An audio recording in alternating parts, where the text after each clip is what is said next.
Hello mga kalabs! Kumusta po kayo?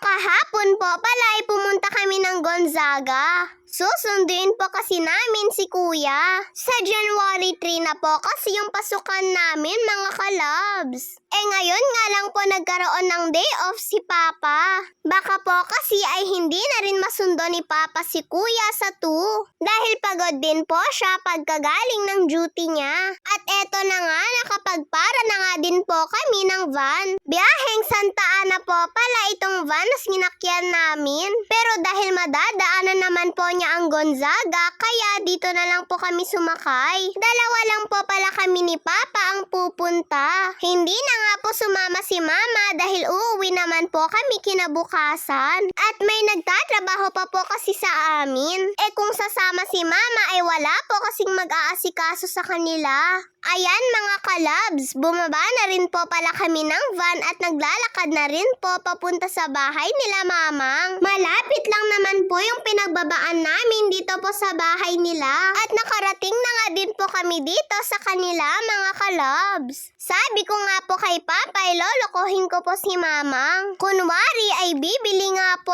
ako. Sinisilip-silip ko pa nga po muna siya mga kalabs kung nandito po siya sa loob ng tindahan. Pero nakapwesto po pala siya sa tindahan ng pintuan mga kalabs. Pabili.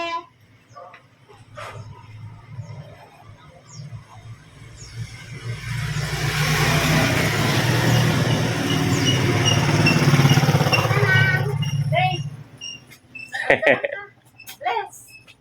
Oh, God bless. May ka. Subukan.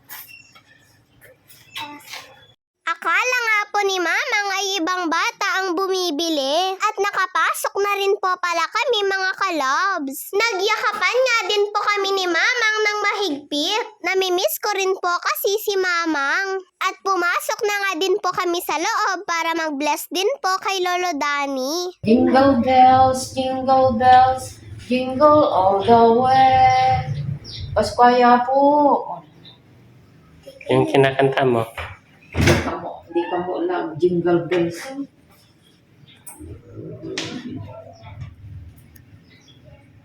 Jingle bells. Paswal. Lain ka na, Pasko.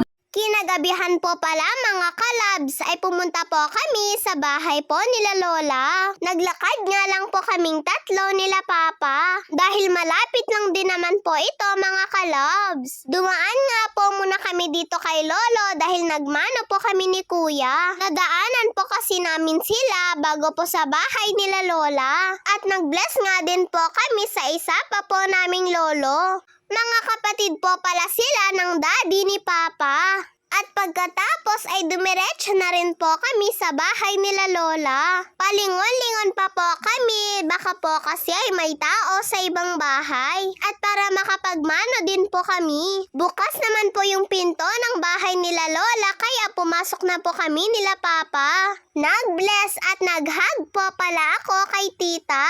At pagkatapos ay kay Lola naman po. Mami nga po siya ng daddy ni Papa. At pati na nga din po si Kuya ay nag-bless na rin po. Sabi nga po nila kay Kuya ay ang laki-laki na niya. Nung last daw po kasi nakita ni tita si Kuya ay medyo maliit pa lang daw po siya. Pero ngayon ay ang laki-laki niya na daw po. Ayaw nga po kung bitawan ni Lola at nakahag pa rin po siya sa akin.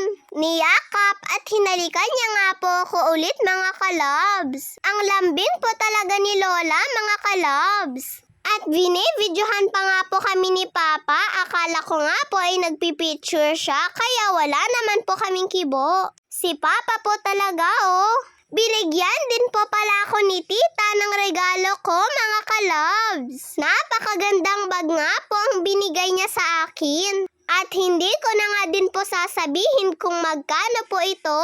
Sabi nga po ni Tita, ilagay ko na daw po dito yung pera ko na binigay niya po. Maraming salamat po sa iyo, Tita Hazel, sa regalo at sa pamasko ko po.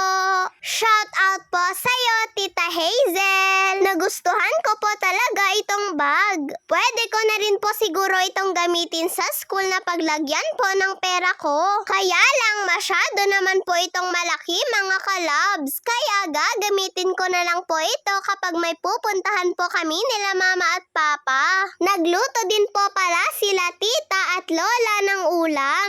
Sabi po kasi nila ay kumain daw po muna kami dito bago po kami umalis. Sinabawang isda po pala yung niluluto ni Lola. Ganitong luto nga daw po yung sobrang namimiss ni Papa dito sa kanila. Corned beef din po pala yung niluluto ni Tita Hazel. Ang bango-bango nga po nitong corned beef na niluluto ni Tita. At nung nakaluto na nga po sila ay naghanda na rin po si Lola ng mga plato. At pagkatapos ay kumain na din po kami mga kalabs. Meron din po pala kaming barbecue. Pinaihaw po pala ito ni Lolo. Naku nga mga kalabs, ang sasarap po ng mga pagkain namin. Nakisabay na rin po pala si Lolo sa amin na kumain mga kalabs. At nagsasandok na rin po pala siya ng pagkain niya. Daddy po pala siya ng daddy ni Papa. Ang sarap nga din po ng barbecue mga kalabs. Sabi ko nga po kay Mama, bukas po ng gabi ay mag-barbecue din po kami. Dumating din po pala si Tita Claudine. Niyakap po pala niya ako mga kalabs. Kapatid po pala siya ni Tita Hazel. Sabi niya nga po kay Kuya ay mas malaki na daw po siya kaysa sa kanya. Pagkatapos nga po namin kumain ay nagpahinga lang po kami saglit. At nung pauwi na nga po kami ay nagpaalam na rin po ako kay Lola pati po kay Tita. Matagal-tagal na naman po siguro ulit bago po kami makakapasyal dito. Binitbit ko na rin po pala yung bag na niregalo sa akin ni Tita. Pati nga po si Kuya ay nagpaalam na rin po sa kanila. Medyo nahihiya pa nga po ang kuya ko dyan. Maraming salamat po sa inyo, Lolo, Lola, at pati po kay Tita Hazel. Sa bigay niyo pong pamasko sa amin ni Kuya.